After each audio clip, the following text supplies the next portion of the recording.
আকাশ এবং জমিনে যা আছে সবটার মালিক হলেন আল্লাহ। আমরা যারা দুনিয়াতে আছি আমরা কেউ মালিক নই। আমরা মালিক না হওয়ার কারণে আমাদেরকে তিনি মাঝে মাঝে যে যে জায়গায় বসি ওখান থেকে আমাদের সরাইয়া দেন। এক সময় জমিনটা আপনার নামে ছিল, কয়দিন পরে আপনার কাছে আর নাই, হস্তান্তর হয়ে গেছে, আপনি বিক্রি করে দিয়েছেন। গাড়িটা আপনার নামে ছিল, গাড়িটা আপনার নামে এখন আর নাই। এলাকার চেয়ারম্যান, মেম্বার, এমপি আপনি ছিলেন, এখন আর নাই। টাকাটা আপনার পকেটে ছিল, এখন টাকাটাও আপনার নয়। আমাদের হাতে আসে আবার চলে যায়, আসা যাওয়াই প্রমাণ করে আমরা প্রকৃত মালিক নই। আর আল্লাহ তাআলা আমাদেরকে যা দিয়েছেন সব কিছু থেকে আমাদেরকে বিনা নোটিশে সরাইয়া দেয়। আরে ভাই, দুনিয়ার ভাড়াটিয়া যারা মানুষ বিভিন্ন বিল্ডিং এ ফ্ল্যাটে ভাড়া থাকে, যারা ভাড়ায় থাকে তাদেরকে মালিক যদি সরাইতে চায় 1 মাস আগে 2 মাস আগে নোটিশ দেয়া লাগে, জানানো লাগে।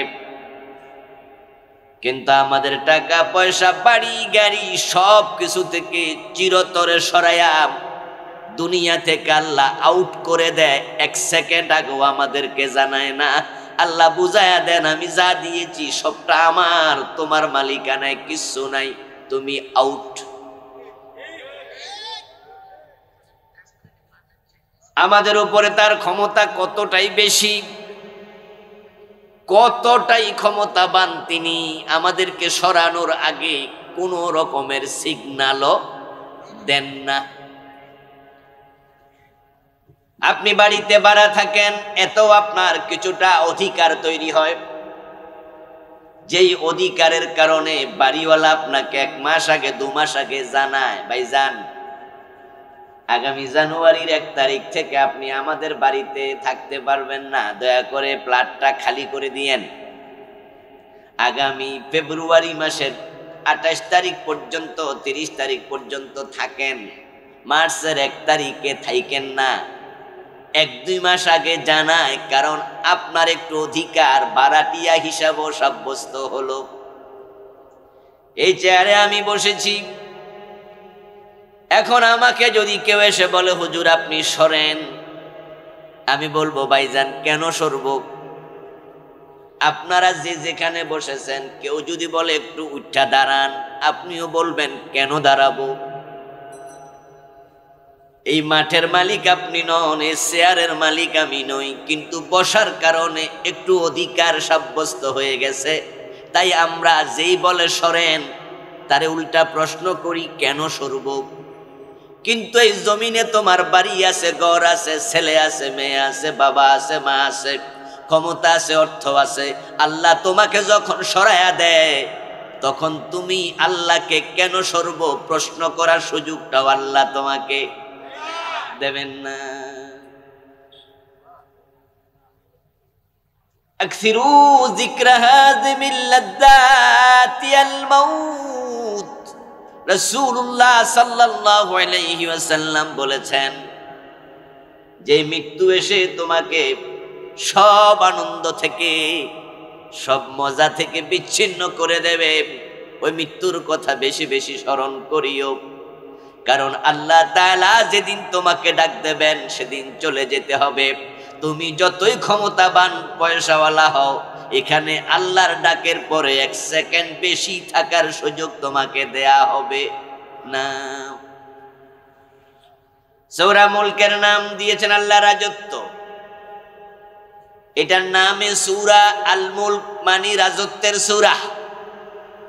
আর শুরু করলেন রাজত্বের মালিক আল্লাহ, বুঝাইয়া দিলেন এই রাজ্যে তোমরা যারা থাকো তোমরা কেউ মালিক না, তোমরা হলা মালিকের গোলাম। মালিক হলেন একমাত্র কে? আমার প্রিয় ভাই, আমরা যদি গোলাম হই, এবার বলুন তো গোলামরা কি স্বাধীন থাকে না পরাধীন থাকে? মাশাআল্লাহ, চমৎকার উত্তর। কারণ কোন গোলাম যদি নিজেকে স্বাধীন মনে করে তাহলে সে আর গোলাম নয়, আর যদি নিজেকে গোলাম মনে করে তাহলে সে স্বাধীন নয়। গোলাম মালিকের অধীন থাকে, তাই গোলাম মন মতো চলে না, মালিকের কথা মতো চলে। যদি কোনো গোলাম মালিকের কথা না শোনে সে অনুগত না বিদ্রোহী? এখন আমরা কি মালিক না গোলাম? আমরা মন মতো চলবো না মালিকের কথা মতো? যারা মালিকের কথা মতো চলে না তারা সবগুলা হলো বিদ্রোহী, ওরা তাগুত, ওরা তাগী। যারা বিদ্রোহী হবে আল্লাহ তাআলা তার মালিকানার কথা স্মরণ করাইয়া দিয়ে আবার বলতেছেন, বিদ্রোহী হয়েও তো থাকতে পারবা না। লিকুল্লি উম্মাতিন আজাল, প্রত্যেকটা মানুষের জন্য, প্রত্যেকটা জাতির জন্য, প্রত্যেকটা মাখলুকের জন্য আমি একটা আজল নির্ধারণ করে দিয়েছি। ইযা জাআ আজালুহুম লা ইস্তাখিরুনা সাআতান ওয়া লা ইস্তাকদিমুন। তুমি যতই বিদ্রোহ করো না কেন, সময় যখন আসবে এক সেকেন্ড বেশি তোমাকে থাকতে দেয়া হবে না, সময় আসার এক সেকেন্ড আগেও তোমাকে নেওয়া হবে না।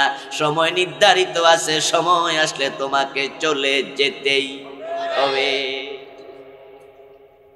সব কিছু থেকে যাবে।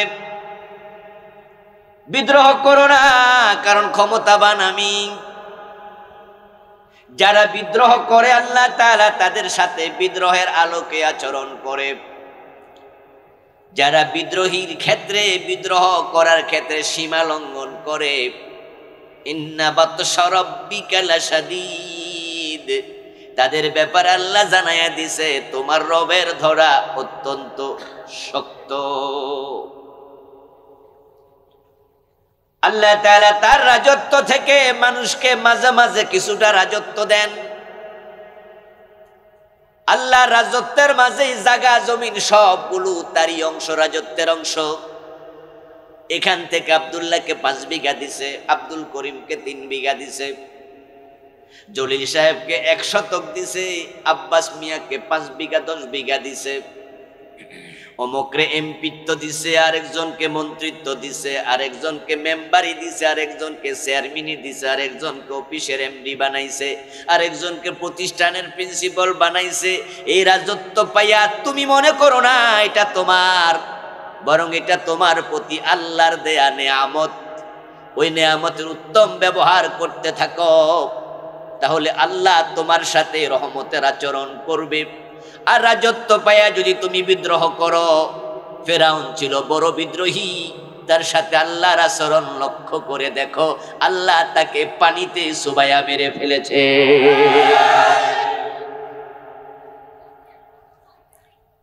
ও প্রিয় ভাইরা, পৃথিবীর ইতিহাস আমাদেরকে এগুলো শিখায়। পয়সাওয়ালা হয়ে নিজেকে মনে করো না তুমি আল্লাহর সাথে লাগতে পারবা। জমিওয়ালা হইয়া, জমিদার হইয়া মনে করো না তুমি এখানে স্থায়ীভাবে থাকতে পারবা। ক্ষমতাওয়ালা হইয়া মনে করো না তোমার হাত থেকে ক্ষমতা কেড়ে নেয়ার ক্ষমতা কারো নাই। এগুলো তুমি মনে করো না। ওয়া হুয়া আলা কুল্লি শাইইন কাদির, আয়াতের শেষ অংশে দারুণ সিগনিফিকেন্স পূর্ণ শব্দ আল্লাহ বুঝাইয়া দিলেন সব মাখলুকের উপরে একচ্ছত্র ক্ষমতার মালিককে। আমার প্রিয় ভাইয়েরা, ওই ফেরাউন যখন বিদ্রোহ করেছে তখন আল্লাহ তাআলা ফেরাউনকে পানিতে চুবাইয়া মারলেন। আপনাদের কাছে আমি জানতে চাই, যখন ফেরাউন পানিতে ডুবে মরল একা ছিল না সৈন্য সাথে ছিল? ফেরাউন ঘুমন্ত ছিল না সজাগ ছিল? পদত্যাগ করে এসেছিল না ক্ষমতায় ছিল? আল্লাহ তাকে ক্ষমতায় রেখে, সজাগে রেখে, সৈন্য পরিবেষ্টিত রেখে পানিতে ডুবাইয়া মেরে প্রমাণ করে দিলেন, আমি আল্লাহ যদি বেশি বিদ্রোহ করো তোমাকে সজাগ রেখে তোমার সৈন্য সহ ক্ষমতায় থাকা অবস্থায় ডুবানোর ক্ষমতা আমি আল্লাহর আছে। এজন্য তো ফেরাউনের লাশ আল্লাহ পচতে দিলেন না, পানির মাঝে গলতে দিলেন না, তিমি হাঙ্গর কত প্রাণী সমুদ্রে থাকে কাউকে খাইতে দিলেন না। ফেরাউন যে সমুদ্রে ডুবে মরেছে ওই সমুদ্রের নাম হলো লোহিত সাগর, আল বাহারুল আহমার। কি নাম? কথা কি বুঝতে পারেন না? লোহিত সাগর। কি নাম? নাকি নীলনদ? নীলনদ আর লোহিত সাগর কি এক জিনিস? যদিও আমাদের দেশে কিছু কিছু বইতে দেখা যায় ফেরাউন ডুবে মরেছে নীলনদে, এমন তথ্য আছে। এটা কে বা কারা লিখেছে জানি না, একটা ভুল। এমনও হতে পারে মাঝে মাঝে বলার কারণে এতটা প্রচার হয়, মানুষ ভুলটাকে সঠিক মনে করে বলতে থাকে, বলতে বলতে ভুলটাই সমাজে প্রতিষ্ঠিত হয়ে যায়। যেমন আজকে যে মাহফিল, আহম্মদিয়া ফুরকানিয়া মাদ্রাসা, মাওলানা আলী আহম্মদ সাহেবের বাড়ির দরজা। কোরআন মাজিদে বিশ্বনবীর অনেকগুলো নাম আছে, মুহাম্মদ, ইয়াসিন, তাহা, আহমদ, এভাবে রাসূলের আরো নাম আছে। তার মাঝে আলী আহমদ, এই আহমদটা রাসূলের নাম। إذ قال عيسى ابن مريم يا بني إسرائيل إني رسول الله إليكم مصدقا لما بين يدي من التوراة ومبشرا برسول يأتي من بعد اسمه أحمد। শব্দটা কি বুঝলাম না, লোকেরা মনে হয় যেন সব শীতে ধরে বইটা গেছে নাকি? আওয়াজ বলেন, শব্দটা কি? আহমদ শব্দ নাম রেখেছেন স্বয়ং আল্লাহ রাসূলের। আহমদ বললেন আল্লাহ, কিন্তু বাংলাদেশের বিভিন্ন জায়গায় গেলে দেখি আহমদের ডাবল মিম লাগাইয়া দিছে। আহমদ মিমের উপরে তাসদিদ আছে নাকি শুধু জবর? কি রে বোঝো না? আহমদ, যারা জানেন তারা বলুন মিমের উপরে কি? তো আহম্মদ আইলো করতে, অথচ যার নাম তিনি একজন মাওলানা। এই যে মাওলানা সাহেবের নামের মাঝে আহমদের জায়গায় আহম্মদ হয়ে গেল কেন? কারণ মাওলানা সাহেবের বাবা উনার নাম রাখছে অথবা দাদা রাখছে, আমার নাম কি আমি রাখি নাকি? আপনার নাম আপনি রাখছেন। এখন যারা রেখেছে তারা আহমদ আর মোহাম্মদকে মিলাই ফেলছে, গোলাই ফেলছে। এ জাতীয় আহমদ আহম্মদ হওয়া বাংলাদেশে অ্যাভেলেবেল। ভুল কথা প্রচার হতে হতে অন্যরা ভুলটাকে সঠিক মনে করে। এই কথাটুকু মাঝখানে বলে দিলাম, ভুলও যে কখনো কখনো প্রচার হয় তা বুঝাতে গিয়ে সাথে আপনাদেরকে একটি মেসেজ দিয়ে দিলাম। এখন থেকে যারা নিজেদের আপনজন, নিজেদের সন্তানের নাম রাখবেন আহমদ, এটা রাখবেন, আহম্মদ বলতে কোনো শব্দ নাই। ঈসা আলাইহিস সালামের মায়ের নাম কি বলেন? মরিয়ম না মারিয়াম? বাংলাদেশে মারিয়াম কয়জন আছে আর মরিয়ম কয়জন আছে? বেশি কোনটা? সবে মরিয়ম।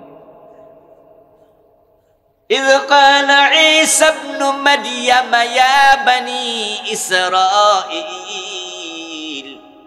কোরআনে ঈসা ইবনে মারইয়াম অনেকবার এসেছে মারইয়াম, আর বাংলাদেশের লোকেরা এটারে মরিয়ম বানায় ছেড়ে দিচ্ছে। এই জন্য যদি মারিয়াম নামে বাংলাদেশে 100 জন মেয়ে পাওয়া যায়, আমার মনে হয় 99 জনই মরিয়ম, অথচ মরিয়ম বলতে কোনো শব্দই নেই। শব্দটা কি? মারইয়াম, মারইয়াম। তো মাঝে মাঝে কিছু ভুল প্রচলিত হয়ে যায়। আমার ভাইয়েরা, বাহারে আহমারে ফেরাউন ডুবে মরেছে, কিন্তু বাংলাদেশে কে বা কারা এটা প্রচলন করেছে, নীল নদে ডুবে মরেছে, ভুল প্রচার হয়েছে। কোরআন মাজিদ আল্লাহ তাআলা বারবার বলেছেন বাহার, ওয়া ইয ফারাকনা বিকুমুল বাহার ওয়াদরিব বিআসাকাল বাহার। বাহারুন শব্দের অর্থ সমুদ্র, আর নাহারুন শব্দের অর্থ নদী। নীল নদ যদি হতো কোরআনে আসতো নাহার, কিন্তু আল্লাহ বারবার বলেছেন বাহার। কি বলেছেন? মিশরের লোকদেরকে আমি প্রশ্ন করেছিলাম, যদিও আমিও মিশরে গিয়েছি, যাওয়ার আগেই সৌদি আরবে হজের সফরে মিশরির সাথে দেখা, কথা বললাম, জিজ্ঞাসা করলাম কি করেন, বললে একজন শিক্ষিত মানুষ, টিচার, আলেম মানুষ পাইয়া জানার অসুবিধা হলো। শুনলাম বাংলাদেশে বিভিন্ন বইতে আলেম ওলামাদের মুখ থেকে আল্লাহ তাআলা ফেরাউনকে নীল নদে ডুবাইয়া মারছে, কথাটা কতটুকু সঠিক? প্রফেসর সাহেব হাসি দিয়া বলল, নীল নদে মুসা ডুবছে এটা তো আমরা কোনোদিন শুনিও নাই, তোমরা শুনলা কেমনে? ডুবছে আমাদের দেশে, আর তোমরা শুনলা উল্টাটা। অথচ আল্লাহ বারবার কোরআনে বাহার বলেছে। বললাম কোন বাহার? উনিও বললেন বাহারে আহমার। আমার প্রিয় ভাইয়েরা, নদীর মাঝে কখনো তিমি মাছ আসে না। তিমির জন্ম হয়, তিমির বাসস্থান হলো সাগর। এই জন্য নদীর ভিতরে তিমি ঢোকে না, সমুদ্রে তিমি থাকে। তিমি মাছের পেটের ভিতরে 250 জন 100 জন মানুষ ঢুকার জায়গাও আছে, এমন বড় তিমিও সাগরের মাঝে। ফেরাউন ডুবে গেল পানিতে, 3100 বছরের মতো ফেরাউন ওই পানির মাঝে ভেসেছিল। ওই 3100 বছরে তাকে তিমি মাছ খায় নাই, পানির মাঝে গলে নাই, পচে নাই, হাঙ্গর তাকে গিলে নাই। এর কারণ আল্লাহ তাআলা ফেরাউনকে ডুবাইয়া তাকে পানিতে চুবাইয়া মাইরা তার লাশটাকে দুনিয়ায় রেখে দেবেন। পরবর্তী জাতি যেন তাকে দিয়ে শিখে, তাকে দেখে দেখে শিক্ষা নেয়। যারা রাজত্ব পাইয়া, ক্ষমতা পাইয়া, টাকা পাইয়া, জায়গা পাইয়া বিদ্রোহ করে, তাদের আচরণ, তাদের সাথে আল্লাহর আচরণ ফেরাউনের মতো হতে পারে। কারণ যে আল্লাহ ফেরাউনকে চুবাইছে, আপনারা আমার চুবানোর মতো ক্ষমতা আল্লাহর আছে না নাই? কোরআনে আল্লাহ বলছেন, আল-ইয়াওমা নুনাজ্জিকা বিবাদানিকা লিতাকুনা লিমান খালফাকা আয়া। ও ফেরাউন, আমি তোরে পানিতে চুবালাম, পানির মাঝে ডুবাইয়া মারলাম, কিন্তু তোর বডিটাকে আমি নাজাত দিয়ে দিলাম। আল-ইয়াওমা নুনাজ্জিকা বিবাদানিক, তোর দেহকে, বদনকে আমি নাজাত দিলাম, মুক্ত রাখলাম, গলবে না, পচবে না, কেউ খাবে না। কেন? লিতাকুনা লিমান খালফাকা আয়া, তুই হবি পরবর্তী জাতির জন্য নিদর্শন। এই জন্য প্রিয় ভাইয়েরা, আল্লাহ বলা আমি রাজত্বের মালিক, আমার হাতে রাজত্ব, ক্ষমতা আমার। তাই আমি রাজত্ব দিলে, আমি ক্ষমতা দিলে তোমরা আরো বিনয়ী হও। ওয়া আম্মা বিনিআমাতি রাব্বিকা ফাহাদ্দিস, নিয়ামত পাওয়ার পরে তুমি আল্লাহর নিয়ামতের ঘোষণা করো।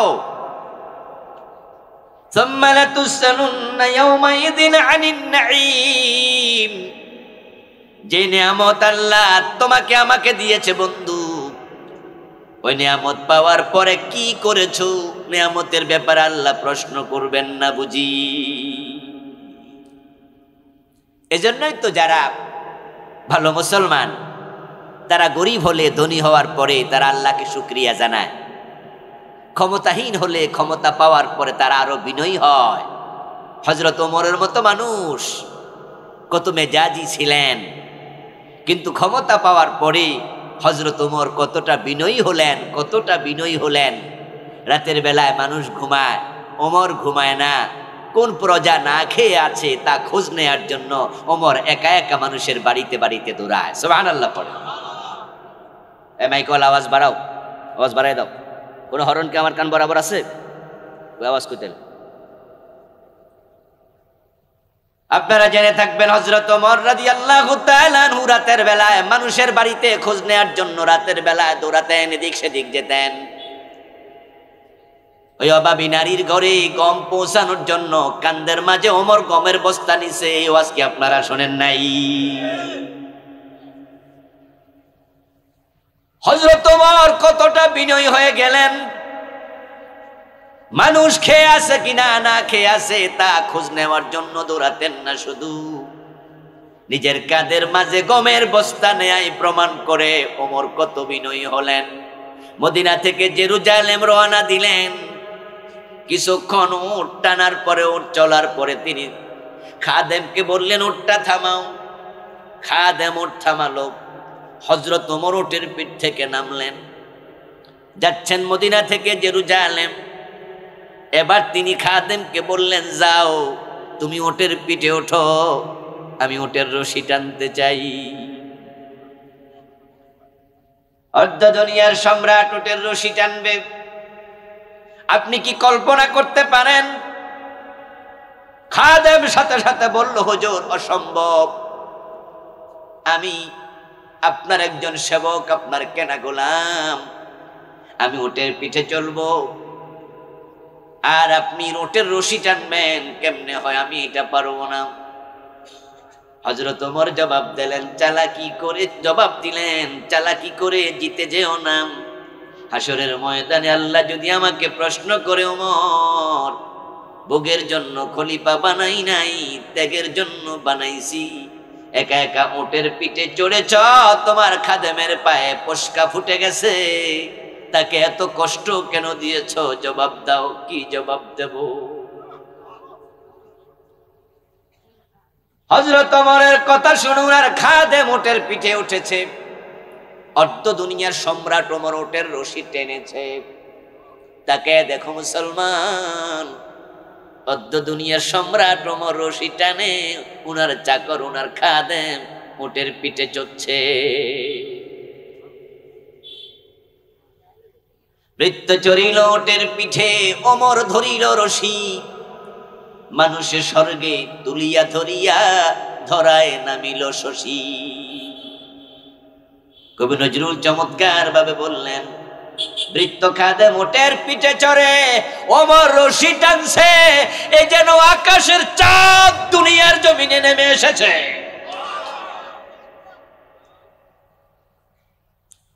কতটা বিনয়ী হলে পরে এটা সম্ভব? আপনি আর আমি তো টাকাওয়ালা হইয়া, ক্ষমতাওয়ালা হইয়া আমরা অহংকারী হয়ে যাই, বিদ্রোহী হয়ে যাই। আর ওমরের দিকে তাকাও, কতটা বিনয়ী হলো। একটু পয়সাওয়ালা হয়ে গেলে প্রাইভেট কার কিনে, জিপ কিনে, ড্রাইভারের সাথে একসাথে বসে খেতে রাজি হয় না, তাই ড্রাইভারকে ভিন্ন টেবিলে বসায়া নিজে আলাদা অন্য অন্য সমদর্কে যারা আছে সমরেঙ্কের তাদেরকে নিয়ে খায়। একটু পয়সাওয়ালা হলে বাড়িতে কাজের মেয়ে রাখে, কাজের ছেলে রাখে, ওই কাজের মেয়েকে ডাইনিং টেবিলে বসাইয়া একসাথে কখনো খায় না, তাকে পাকঘরে মাটিতে বসতে খাইতে দেয়। এই হলো আমাদের চরিত্র। আর তাকে দেখো অর্ধ দুনিয়ার সম্রাট ওমর উটের রশি টানছে, হলো ওমরের চরিত্র।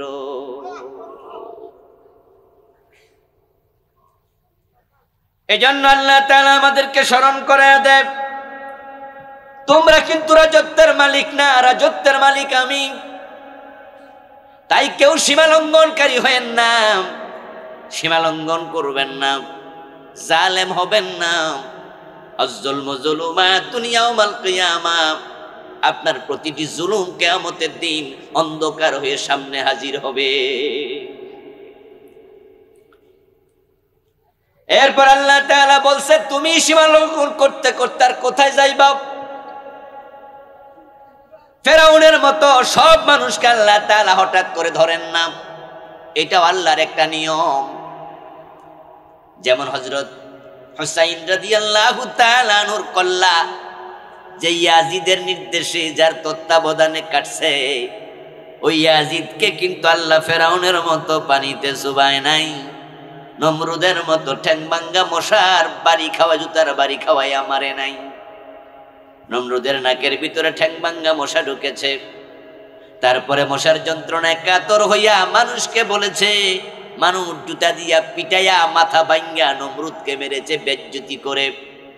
কিন্তু ইয়াজিদের জীবনী পড়লে দেখা যায় তার জীবনে ক্লান্তিটা ক্রান্তিকাল, শেষকালটাকে এইভাবে ফেরাউনের মতো পানিতে ডুবে মরা পাওয়া যায় না। নমরুদের মতো জুতার বাড়ি খাইয়া মরছে, এটাও পাওয়া যায় না। কেউ কেউ বলেন তার স্বাভাবিক মৃত্যু হয়েছিল, কেউ কেউ বলেন দুরারোগ্য বেদিতে আক্রান্ত হয়েছিল। কিন্তু ফেরাউন নমরুদের মতো মৃত্যু যদি হতো, ইতিহাসের পাতায় সেটাও থাকতো। তো নবীর নাতিরে কল্লা কাটালায় আল্লাহ তার উপরে ফেরাউনের মতো প্রতিশোধ নেয় নাই। এতে প্রমাণ হয় কিছু জালেমকে আল্লাহ দুনিয়াতে ছাড় দেন, কিন্তু ভুলে যেও না আল্লাহ ছাড় দেয় তবে জালেম তোমাকে ছেড়ে দেবে না। আল্লাহ ছাড় দেয় কিন্তু ছেড়ে দেয় না। আল্লাহর বক্তব্য উমলি লাহুম ইন্না কাইদি মাতিন। আল্লাহ বলে আমি মাঝে মাঝে রশিতে ঢিল দেই, কিন্তু রশিতে ঢিল দেখে তুমি মনে করো না তুমি ছাড়া পাইয়া গেছো।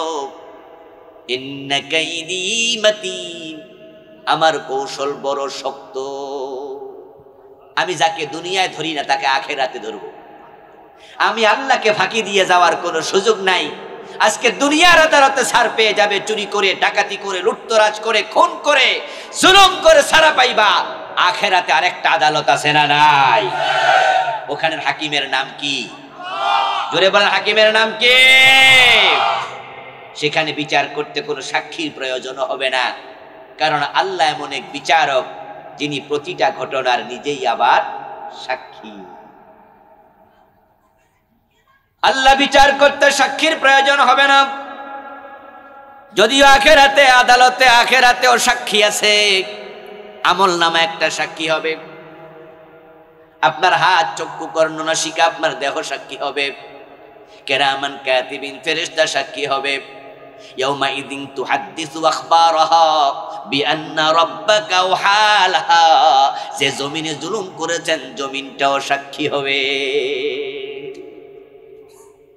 সাক্ষী আছে কিন্তু সাক্ষীর প্রয়োজন নাই। আল্লাহ নিজে তো সাক্ষী, সবকিছু তিনি তো দেখেন।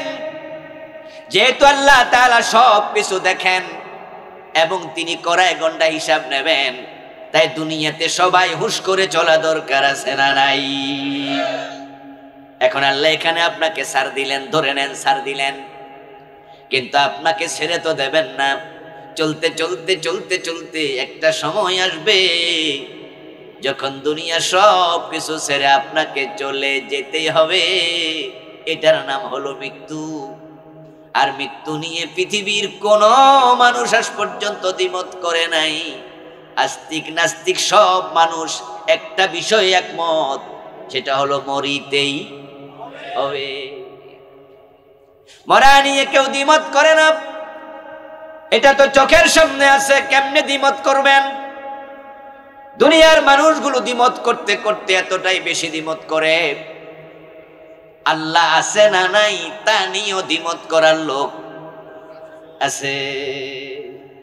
তাসলিমা নাসরিন, আহমদ শরীফ, এই জাতীয় আরো কিছু জালেম মুসলমানের সন্তানের কথা বলছি, অন্যদের কথা নয়। সালমান রুশদি মুসলমানের সন্তান, তাসলিমা নাসরিন মুসলমানের সন্তান, আহমদ শরীফ মুসলমানের সন্তান। তারা আল্লাহর অস্তিত্বটা পর্যন্ত স্বীকার করে না। নাউজুবিল্লাহ পড়েন। দ্বিমত করতে করতে কোথায় চলে গেল? Unseen is nothing. তারা বলে যা দেখি না তা মানি না। নাস্তিকরা বলে দেয়ার ইজ নো গড, সৃষ্টিকর্তা বলতে কেউ নাই। তো কিভাবে হলো? জবাব দেয় প্রাকৃতিক ভাবে হয়েছে, এমনি এমনি হয়ে গেছে। আস্তাগফিরুল্লাহ আল-আযীম। নাস্তিকরা আল্লাহর অস্তিত্ব নিয়ে দ্বিমত করে, কিন্তু মরতে হবে তা নিয়ে কোনো নাস্তিক দ্বিমত। আমার প্রিয় ভাইয়েরা, মৃত্যু এক অনিবার্য সত্যের নাম, যেটা হবে তা নিয়ে দ্বিমত আপনি কেমনে করবেন? চোখের সামনে তো কত মানুষকে মরে যেতে দেখছেন। বাবা আছে ছেলে নাই, দাদা আছে নাতি নাই, এমন ঘটনা নোয়াখালীতেও। রাতের বেলা সুস্থ মানুষ ঘুমাইছে, সকাল বেলা আর ওঠে নাই, রাতে মরে গেছে। খাওয়ার জন্য খাবার তৈরি হয়েছে, টেবিলে বসার আগে চলে গেছে। রাস্তার ওই পাশে গরু বেঁধেছে, রাস্তার পাশে বাড়ি, হাইওয়ের পাশে বাড়ি, গরু মাঠে চড়ছে। রাস্তায় পার হইয়া গরু আনতে যাইয়া এ পাশে ফেরার পথে চাকার নিচে পড়ে গাড়িতে পদপিষ্ট হয়ে গাড়ি পিষ্ট হয়ে গেছে, চাকায় পিষ্ট হয়ে মরে গেছে। নিজের বউ টেবিলে খাবার নিয়ে ডাকছে, কই তুমি? খবর আসছে গরু আনতে গিয়ে মরে গেছে। এভাবে প্রতিদিন কত মৃত্যুর কথা আমরা শুনি, কিন্তু পরিতাপ হলো নিজের মৃত্যুর কথা আমরা ভুলে যাই। এই অনিবার্য সত্য মৃত্যু, তুমি যেখানে যাও তোমাকে সেখানে ধরবে। আইনামা তাকুনু ইউদ্রিকুমুল মাউতু ওয়ালাউ কুনতুম ফি বুরুজিম মুশাইয়াদা। আল্লাহ বলে, তুমি যদি সীসা ডালা প্রাচীর দিয়া সুদুর্গ দুর্গ বানায়া তুমি এর ভিতরে পলায়া থাকো, অক্সিজেনের মাস্ক কাঁধে নিয়া, বোতল কাঁধে নিয়া, মাস্ক মুখে নিয়া, তারপরে তুমি অক্সিজেন লাগাইয়া থাকো, অক্সিজেন শেষ হওয়ার আগে আরেকটা লাগাইবা, কেমনে মরবা? তুমি চ্যালেঞ্জ নিলা, লাভ নাই। যখন মৃত্যুর সময় আসবে, মাস্ক মুখে থাকবে, বোতল পিঠে থাকবে, অক্সিজেন তারে থাকবে, কিন্তু অক্সিজেন নেয়ার ক্ষমতা তোমার আর থাকবে না। মৃত্যুটা কি? মৃত্যু হলো আল্লাহর একটা নির্দেশের নাম। যেই রূহ আপনার দেহে আছে, এটা হলো একটা নির্দেশ। চিকিৎসা বিজ্ঞান অনেক আগাইছে, কিন্তু আজ পর্যন্ত মানুষের রূহ দেহের কোথায় তাকে চিকিৎসা বিজ্ঞান খুঁজে পায় নাই। যে মানুষ মরে যায়, যদি কোনো রোগ না পায়, তখন আমাদের দেশে মরার পরে মাইক অ্যানাউন্সমেন্ট করে, মাইক দিয়া, তখন বলে অমক হৃদযন্ত্রে ক্রিয়া বন্ধ হইয়া, অথবা বলে শেষ নিঃশ্বাস ত্যাগ করে ইন্তেকাল করেছে। কারণ খুঁজা পায় না, তাই একটা চালাইয়া দিছে। অথচ মরার জন্য হৃদযন্ত্রের ক্রিয়া বন্ধ তো হবেই, কারণ হৃদযন্ত্র সচল থাকলে তো মরবে না। এটা কোনো কারণ না, কারণ হলো যে রুটা দেহে থাকলে সচল, ওটাকে আল্লাহ অফ করে দিছে, বলেছে কুন ফায়াকুন, থেমে যাও, ওটা থেমে গেছে, তোমার দেহ থেকে বেরিয়ে গেছে, তাই তোমার মৃত্যু হয়ে গেছে। ইয়াসালুনাকা আনির রূহি কুলির রূহু মিন আমরি রাব্বি। ও প্রিয় নবী, তারা আপনার কাছে এসে জানতে চাইবে রূহটা কই থাকে, রূহ কি জিনিস। আপনি জবাব দেন, কুলির রূহু মিন আমরি রাব্বি, রূহ হলো আমার আল্লাহর একটা আদেশের নাম। জিসমুল লতীফ, সূক্ষ্ম দেহ আপনার দেহে এসেছে, আপনি সচল, আপনি অচল। আর আল্লাহ কবে বের হবে, প্রত্যেক মানুষের জন্য সময় নির্ধারণ করে দিয়ে তারপরে মানুষকে দুনিয়ায় পাঠাইছে। আল্লাযী খালাকাল মাউতা ওয়াল হায়াত, যিনি আগে মৃত্যু সৃষ্টি করেছেন, তারপরে জীবন। আল্লাহ মৃত্যুর কথা কোরআনে আগে বললেন, জীবনের কথা পরে বললেন। অথচ খালি চোখে আমরা দেখি মানুষের জন্ম হয় আগে, মরণ হয় পরে। দুনিয়া আসছে, তারপরে মরেছে আস্তে আস্তে করে 20, 50, 100 বছর পরে। কিন্তু কোরআনে আল্লাহ মৃত্যুর কথা আগে বললেন, বুঝাইলেন না, না তোমরা খালি চোখে যা দেখো এটা ঠিক না, আমি মরণকে আগে বানাইছি, তোমার জীবন আমি পরে দিছি। আল্লাহটাই সত্য। আপনার আমার দেখার মাঝে ভুল, শোনার মাঝে ভুল, কত কিছু আমরা দেখি, কিন্তু আমাদের দেখাটা চরম ভুল। 30-50 বছর ধরে দেখছি, 80 বছর 90 বছর ধরে মুরব্বীরা দেখছে সূর্য এত বড়, ফুটবলের চেয়ে একটু বড় আকৃতি। কিন্তু বিজ্ঞানের জয়যাত্রার কারণে নাসার বিজ্ঞানীরা মহাকাশ থেকে ছবি এনেছে সূর্যের। তারা তাদের যন্ত্র দিয়ে পরিমাপ করে বলছে সূর্য এত বড় নয়, বরং তুমি যা দেখছো তোমার চোখ ভুল দেখাচ্ছে। এই সূর্যটা হলো পৃথিবীর চেয়ে 13 লক্ষ গুণ বড়। তুমি দেখলা কি আর বাস্তবে কি? কুয়াকাটা সীমান্তে দাঁড়ালে আপনি নিজের চোখে দেখতে পাবেন সন্ধ্যাবেলা সূর্য ডুবে যাচ্ছে, অর্ধেক ডুবেছে, 4 ভাগের 3 ভাগ ডুবে গেছে, কিছুক্ষণ পর দেখবেন পুরাটাই ডুবে গেছে। ওখানে দাঁড়ায় সৌদি আরবে কেউ যদি থাকে আপনজন ফোন করুন, সূর্য ডুবার খবর কি? জবাব দেবে সূর্য ডুবতে এখনো 3 ঘন্টা বাকি। তো আপনি দেখলেন কি? দোস্ত কইল কি? আপনার চোখ আপনাকে দেখালো তো সূর্য ডুবে গেছে, আর আপনার আপন ভাই বলতেছে 3 ঘন্টা বাকি আছে। এবার জবাবটা আপনারা দেন তো, আপনার চোখের দেখা ঠিক না আপনার ভাইয়ের কথা ঠিক? যে সূর্য বাংলাদেশে ডুবেছে ওই সূর্য সৌদি আরবে ডুবে গেছে, কলকাতায় ডুবেছে, পাকিস্তানে ডুবেছে। তো সূর্য কি সৌদি আরবে একটা, বাংলাদেশে আরেকটা? একই সূর্য আপনি দেখলেন ডুবেছে, বাস্তবে সে ডুবে নাই। ওই বেকুব মুশরিক গুলো, বেকুব নাস্তিক গুলো বলে আল্লাহ নাকি নাই, আল্লাহকে তারা দেখে না। আমি বলি, ও নাস্তিক ভাই শোনো, তোমাকে বোঝানোর জন্য বলছি, কত কিছুই তো আমরা দেখি না।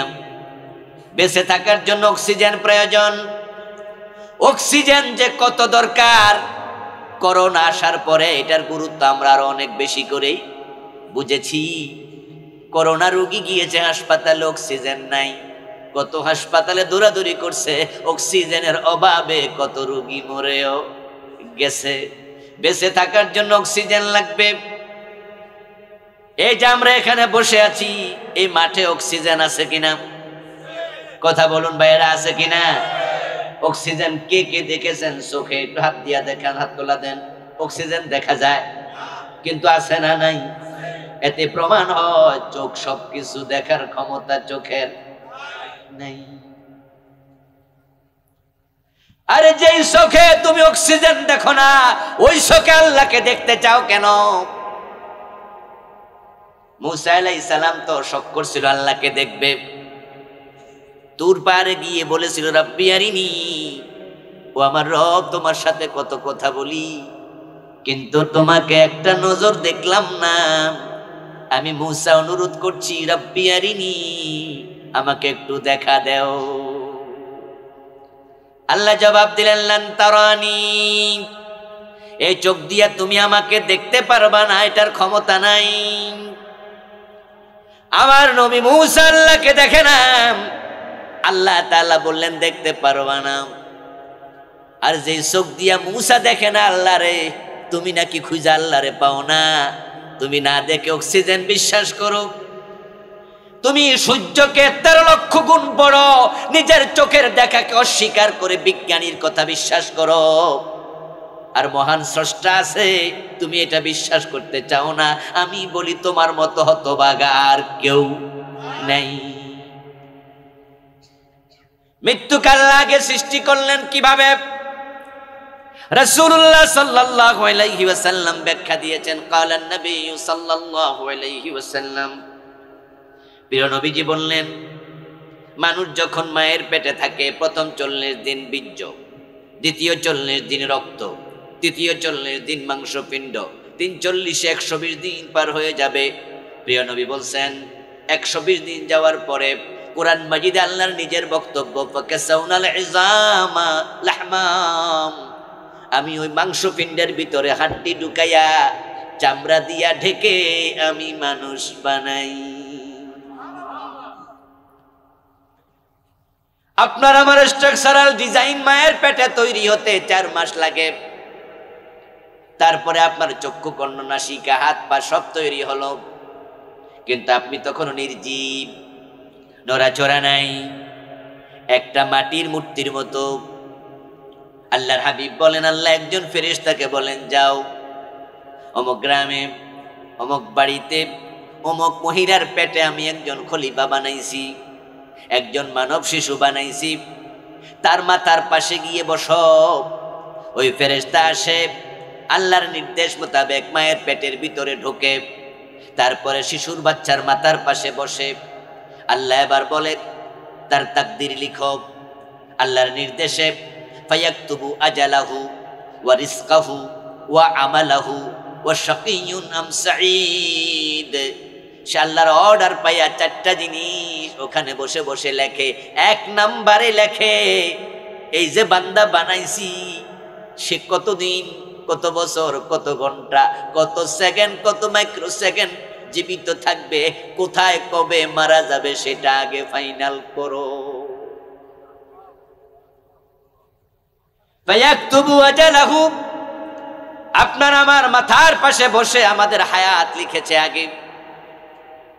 আলানফাসু মাদুদা, দুনিয়াতে আপনি কয়টা নিঃশ্বাস নেবেন সেটা পর্যন্ত লেখা হয়ে গেছে।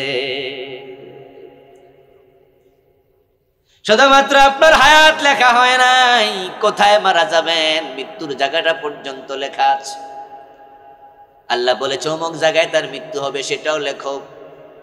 এখন কোন জায়গায় মরবেন আপনি জানেন না, এটা আল্লাহ কোন নবীকেও জানায় নাই। ওয়ামা তাদরি নাফসুম বিআইয়ি আরদিন তামুত।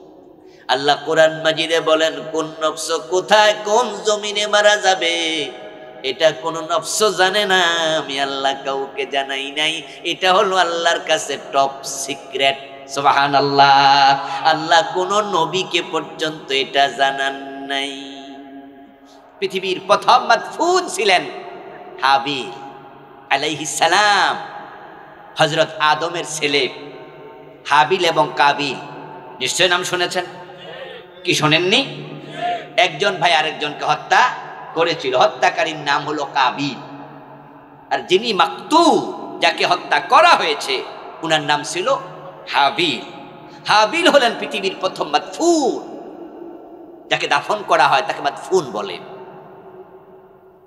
কাবিল যখন তার ভাই হাবিলকে হত্যা করল, হত্যা করার পরে কি করবে বুঝতে পারছিল না, কারণ তখনও কোনো মানুষের মৃত্যু হয় নাই। মৃত্যু না হওয়ার কারণে কেমনে মানুষকে দাফন করতে হয় এটা কাবিল জানে না, এলেমটা তার নাই। মনে মনে ভাবছি বাইরে তো মেরে লাইলাম, এখন বাইরে করি কি? এই অবস্থায় কাবিল দেখলো 2টা কাক এসেছে। একটা কাক আর একটা কাকের সাথে মারামারি লাইগা ওই কাবিলের মতো একটা কাক আর একটা কাককে হত্যা করে ফেলেছে। হত্যা করার পরে হত্যাকারী কাক নিজের পায়ের নখ দিয়া বালির মাঝে খোঁচাতে শুরু করলো। 2 পায়ের নখ দিয়া বালি খোঁচাইতে খোঁচাইতে একটু গর্ত করলো। গর্ত করে মরা কাকটাকে হাত দিয়া ঠোঁট দিয়া টানতে টানতে তারপরে ওই গর্তের মাঝে রাখলো। রেখে তারপরে আবার পা দিয়া মাটিগুলো ধাক্কায়া ধাক্কায়া ওই নিহত মাদফুন কাকটাকে মাটির নিচে শেষ করে দিল, আপনি একবারে আবরিত করে ফেললো। ওইটা দেখার পরে কাবিল আফসোস করে বলল, হায়রে আমি কাকের মতো এলেমও বুঝি রাখি না। তখন কাক থেকে দেখে সে হাবিল আলাইহিস সালামকে মাটির নিচে কবর দিল। প্রথম কবর দেয়া শুরু হাবিল থেকে। আর সব মানুষ যেহেতু আদমের সন্তান, আদমের ধর্মের নামও ছিল ইসলাম, তাই ইসলামের মাঝেও কবর দেওয়ার নিয়ম।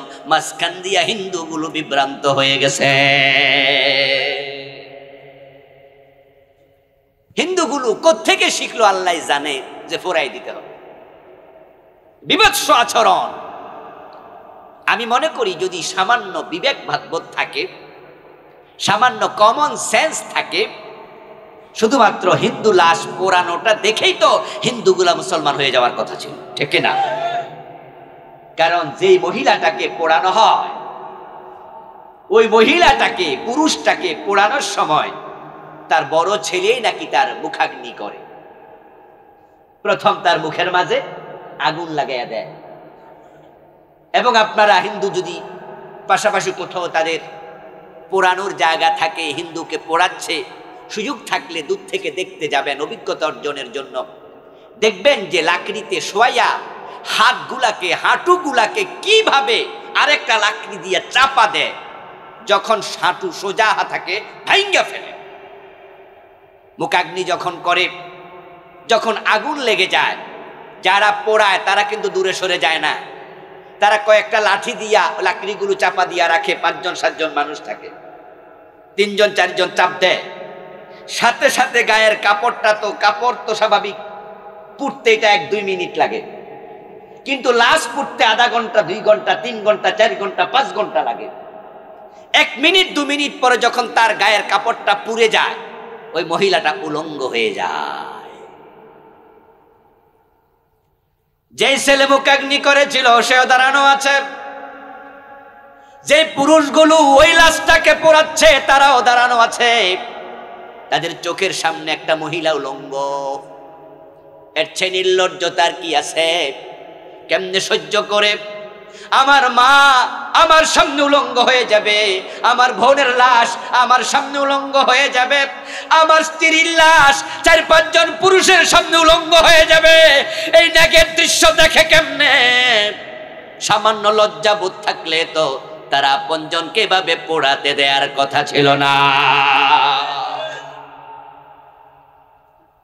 এবং লাশটাকে যখন পোড়ানো হয় তখন মানুষের দেহে যখন আগুন লাগে, স্বাভাবিকত দেহের কিছু অঙ্গ আছে এগুলো ফুটতে থাকে, নড়াছড়া দেয়। কই মাছ যদি তেলে ভাজে দেখবেন তেলের মাঝেও কই মাছ নড়াছড়া দেয় না? যাদের দেহে চর্বি আছে, একটু মোটা সোটা আছে, আগুন যখন লাগে তখন তাদের দেহটা এরকম করে, তখন তারা লাঠি দিয়ে গুতা মারে, চাপ দেয়। কি বিভৎস আচরণ, কতটা অসম্মান, কতটা নির্লজ্জতা! আর মুসলমানের দিকে তাকাও, আমরা মরা লাশটাকে কত আদর করে গোসল দেই, তার গায়ের মাঝে আমরা কত আতর সুগন্ধ মেখে দেই, তারপরে তাকে কত সুন্দর করে কাপনের কাপড় পরাইয়া খাটিয়ার মাঝে আমরা তুলি। যখন খাটিয়াটা কাঁধে নেওয়া হয় কবরের দিকে নেয়ার জন্য, রাসূলুল্লাহ সাল্লাল্লাহু আলাইহি ওয়াসাল্লাম বলেছেন, জীবিত মানুষের সম্মান যেমন মৃত মানুষের সম্মান তেমন, তাই মৃতদের সাথে জীবিতদের মতো সম্মানের আচরণ করো। সুবহানাল্লাহ কি বাড়ি যেয়ে পড়বেন? ইসলামের সৌন্দর্য দেখে সুবহানাল্লাহ পড়া দরকার আছে কিনা? জীবিত মানুষের সাথে যে সম্মানের আচরণ করো, আল্লাহ রাসূল বলছে মরা লাশের সাথে একই আচরণ করো। তারপরে আমরা তাকে সম্মান দিয়া, এবং জেনে থাকবেন যখন কেউ মরা লাশ নিয়ে হাঁটে, মরা লাশের সামনে হাঁটা না জায়েজ, মাকরুহ। বরং রাসূলুল্লাহ শিখিয়েছেন লাশ যাবে সামনে, অন্যরা থাকবে তার পিছনে। কারণ যিনি ভিভিআইপি থাকে, সম্মানিত থাকে, তাকে মানুষ সামনে দেয়। মরার পরও আল্লাহর নবী বলছে লাশকে সম্মান দিয়া সামনে রাখো। তারপরে আমরা তার খাটিয়া কবরের পাশে নিয়া বলি যে সুন্দর করে ধরো, এই সামনে একজন ধরো, পিছনে একজন ধরো, মাঝখানে একজন ধরো, এবং তার আপন জনেরা ধরো। মহিলা মানুষ হলে তার যারা মাহারাম পুরুষ তাদেরকে বলি তোমরা ধরো। তারপরে কত আদর করে আমরা তাদেরকে কবরে শোয়াইয়া তারপরে আমরা তাদেরকে দাফন করি। এর বিপরীতে হিন্দুদের পোড়ানো, এটা দেখে তো আমি বুঝি না কেন তারা পোড়ানোর কাজে গেল, ইসলামে কেন আসলো না, তারাই বিভ্রান্ত হলো। ইহুদিরাও মাটি দেয়, খ্রিস্টানরাও মাটি দেয়, মুসলমানরা তো দেয়।